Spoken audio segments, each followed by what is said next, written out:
Banner, great review last week, bro. High five. What are you doing? It's a thing people do to celebrate. Not not cool normal people. I know. That's why I'm doing it. What a loser.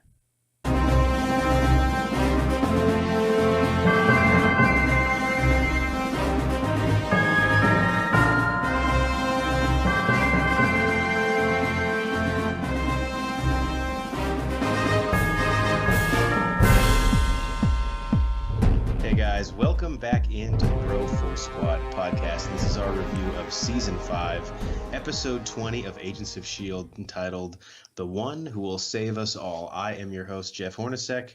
Along with me, as always, is the mad scientist, Brian Banner, to grade this episode as we do all of our TV episodes on our 4 Bro Force Squad criteria: the acting, the story, our favorite scene, and theories going forward. So, Brian, we'll go to you first for acting. We're almost done with season 5 of Agents of S.H.I.E.L.D., maybe the last season. We're not quite sure yet. So, what do you think of what we got from the cast? Solid performances all around. The new characters were interesting, but they weren't really there. I'm interested to see if they bring this new Cassilius, whatever the fuck his name is. We brought that back. Yeah, that's a thing again. I'll be interested to see kind of how they bring this full circle to the beginning of the season and see what that actor has to offer. I was intrigued enough to go, yeah, give me a little bit more of him. Another great performance I thought was out of Fitz, and I don't quote me on this, so make sure that we don't record. But I thought that Mac actually did a decent job in his scene with Fitz. Yeah, you could almost look at Talbot as being like a new character in this episode. For what sure. we got from him as Graviton. So that was kind of cool to see. And then all aboard And the I thought Henry he pulled. Simmons. I thought he pulled it off too. Yeah, it's a tough thing to play. I mean, this has been a tough season for Adrian Pastar, who plays Talbot, just because he's had to play characters. Yeah, he's basically had to play someone who's losing their mind in some capacity every time. Basically, he has had to play my ex-wife Rachel for the entire season. But I'll give a quick shout out to Henry Simmons as Mac. I thought he really killed it. Again, he had another powerful scene with Yo-Yo.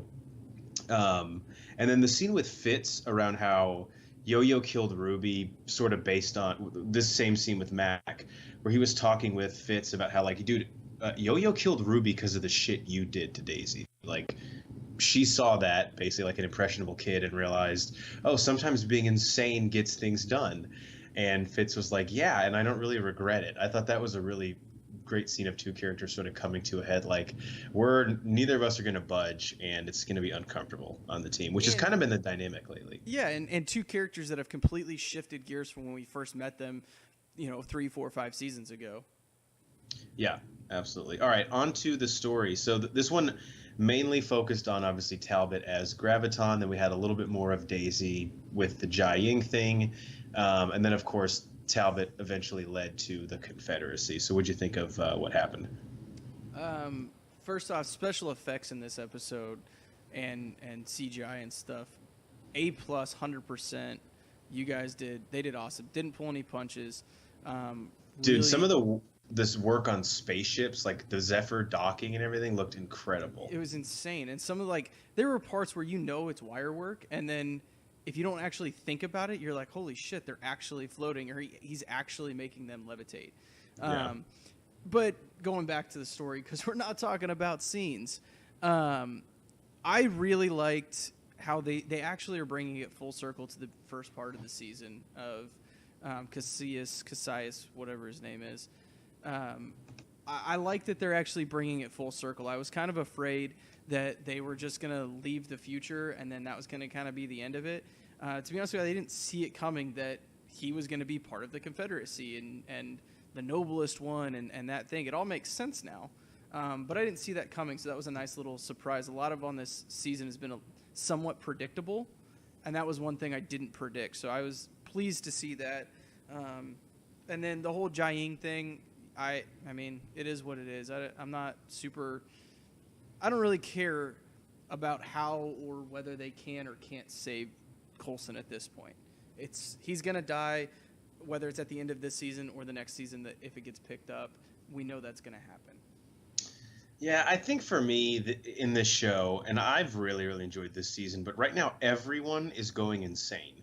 Talbot, Yo-Yo, Daisy, Fitz. I mean, all these people who, most of them, for the majority of this show, have been either very stoic or just like really reliable characters. We're losing all of that in them. And I understand that you have to do it to mix things up. I just have had differing opinions on it. Like, the Talbot thing I've kind of been out on. The Yo-Yo thing, I really think it's kind of exposed Natalie Cordova Buckley, and she's struggled acting with it. I think Daisy, I've loved her character arc this season, and the Fitz one I've really enjoyed, so I guess we'll go 50% there. And this episode just really kind of brought all that to the forefront. The crazy people are getting the most screen time right now in Agents of S.H.I.E.L.D. What was your favorite scene? I think, again, I'm going to go with a scene that had some great effects and was emotionally filled. Over the last couple episodes, we see Daisy and Yo-Yo butting heads as far as their ideologies and their actions, what each individual thinks is important, and that all came to a head in this episode where they had their little tussle in the hallway, not using their powers, and then all of a sudden using their powers, and I thought that was pretty cool. When Yo-Yo like speeds up and then just lays like four or five punches to Daisy's stomach, I was like, dang, that was cold-blooded. Yeah, that was pretty. And then May coming in just like your dad when you're fighting with your brother in the garage. You're like, I didn't hit him. He's lying. Yeah, and he goes, look, you guys can fight, but at least put punching bags on so your mom doesn't yell at me. Yeah, which is the main thing. Just don't have mom yell at us. Yeah. That was a great one. For me, I went Talbot. But Talbot in this one was basically just like on an absolute rampage. He was on a different planet? He was like your neighbor at the HOA meeting when he's there to tell on you for having your shrubs too high over the fence. Just going absolutely insane. Keep the mosquitoes away.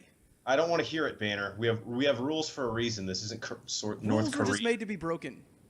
So Talbot killing Hale by pretending he was still brainwashed and then freaking out on Quake and everyone else. I mean, I'm glad he had the showdown with Quake because it really helped sort of exude how powerful he is. Because Quake... She can control gravitonium with her quakiness. Yeah, which definitely will come into play later. And I like how you got really scientific with quakiness. They don't call me the mad scientist for nothing. But she's been one of the more powerful Inhumans in the show. And so to see him just sort of sit her back down on the bench like that was pretty telling. All right, last one is any theories going forward? I don't think... I thought in this episode, and I think you agreed, we talked off pod a little bit about it, the tie-in to Infinity War was very weak. And I am going to make the bold prediction that what we got today was the end of our tie-in to Infinity War. As much as I hate to say it, I don't think we're going to have any more tie-ins. Until maybe if they got picked up for another season and it goes into the end of Phase 4 at the end of Part 2, but I don't know. See, that's interesting to me. I didn't like the tie-in either. It felt probably the most shoehorned of a lot of the Agents of S.H.I.E.L.D. tie-ins. It didn't matter, which really bothered me. Which is crazy because, number one, this show has done such an awesome job. Like, the Age of Ultron tie-in was incredible. Obviously, Winter Soldier was great. And to have such a huge... event for the Marvel Cinematic Universe and have them sort of just use it on the periphery seemed a bit odd. Maybe it just shows how much bigger the gap is with Ike Perlmutter and Kevin Feige now running the separate studio heads as far as TV and movies. But that was a little letdown with that. Basically, what I'm going to predict is that someone big on the show, I know Trend Pimp out there has predicted some of the periphery characters will disappear as a result of Infinity War. And sorry, spoilers if you haven't seen Infinity War yet, but if you're listening to this, you have.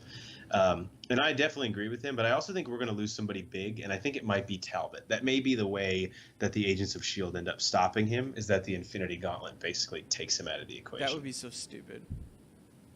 That would be the one way to have like a major tie-in. It would have a major tie-in, but I think taking out this big bad villain that honestly, they built it up over 5 or 6 episodes now, and they're just going to be like, oh, hey, never mind. Yeah, I think they've built up the Destroyer of Worlds. I don't necessarily know if that is Talbot, but it might be. I'm not sure. I mean, I'll agree with that. Everything's setting up that way, though, because he doesn't want to I think we can both agree that Matt can go.